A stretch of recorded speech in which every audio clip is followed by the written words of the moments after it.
Les bons chiens. Arrière la muse académique, je n'ai que faire de cette vieille bégueule. J'invoque la muse familière, la citadine, la vivante, pour qu'elle m'aide à chanter les bons chiens.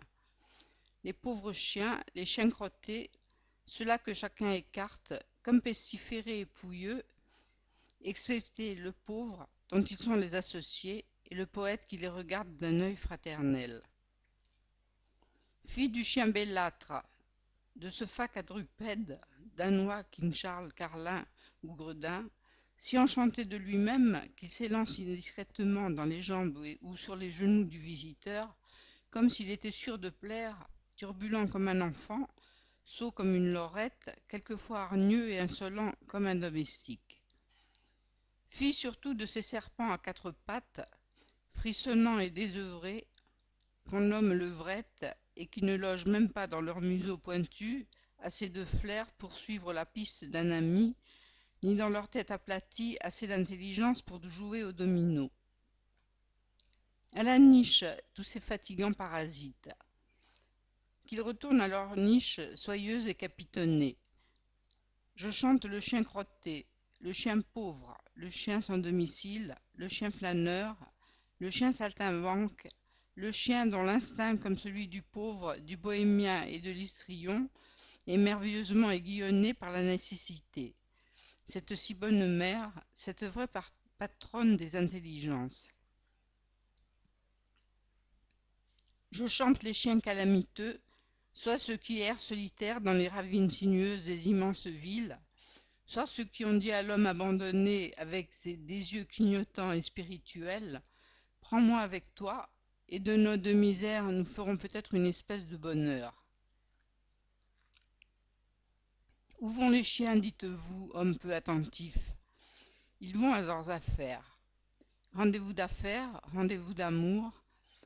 À travers la brume, à travers la neige, à travers la crotte, sous la canicule mordante, sous la pluie ruisselante, ils vont, ils viennent, ils trottent, ils passent sous les voitures, excités par les puces, la passion, le besoin ou le devoir. Comme nous, ils se sont levés de bon matin et ils cherchent leur vie ou courent à leur plaisir.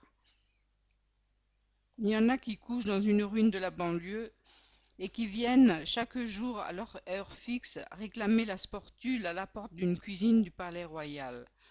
D'autres qui accourent par troupes de plus de 5 lieues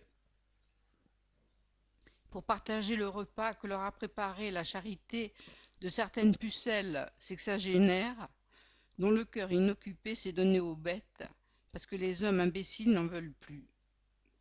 D'autres qui, affolés d'amour, quittent à de certains jours leur département pour venir à la ville, gambader pendant 1 heure autour d'une belle chienne, un peu négligée dans sa toilette, mais fière et reconnaissante. Et ils sont tous très exacts, sans carnet, sans notes et sans portefeuille. C'est un texte de Baudelaire.